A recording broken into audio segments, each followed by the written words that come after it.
ভাই Control. বললাম আপনি বলে ভোটে দাঁড়াইছেন। হ্যাঁ ভাই, আমি ভোটে দাঁড়াইছি। সে কি আর আপনার ছবি কি? আমার ছবি হলো বাসন্তী ये বিড়ি सब ভাই। क्या এই, देखना पड़ এটা रहा है। একটা কথা। না ভাই, মানে রাইজের যারা মানে চায়, হ্যাঁ, মানে ওই ছবিতে আমি দাঁড়াইছি, মানে বাসন্তী বিড়ি। আচ্ছা আপনার টিকিট আনতে কত হয়ে গেল? মোটামুটি ধরুন যে 75 লাখ খানি গেছে।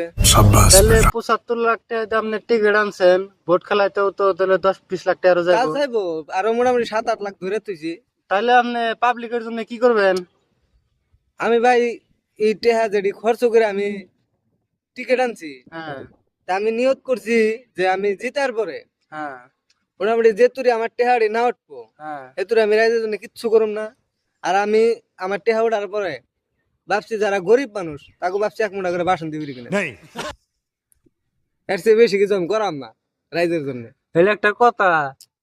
এখন দেখেন রাইজে বিবেচনা করে যদি ভোটটা দেওয়া জিতেন, হ্যাঁ। আর পয়সাটি উঠাই আর কি। তাহলে আপনার এত টাকা পয়সা খরচ করে ভোট খেলাইতেছেন, এবার করে ভাষণ দিলে কি ক্যামেরার সামনে রেকর্ড হইতেছে, মাসে ভোট দিব?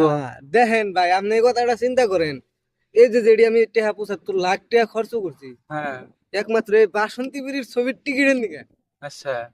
তাহলে এই পয়সাটি তো আমার কামান লাগবো। আপনি তাহলে পাবলিকের জন্য না নিজের জন্য ভোট খেলাইতেছেন? তাই বর্তমান ব্যবস্থা হয়েছে, আচ্ছা, তাই। বুঝলাম।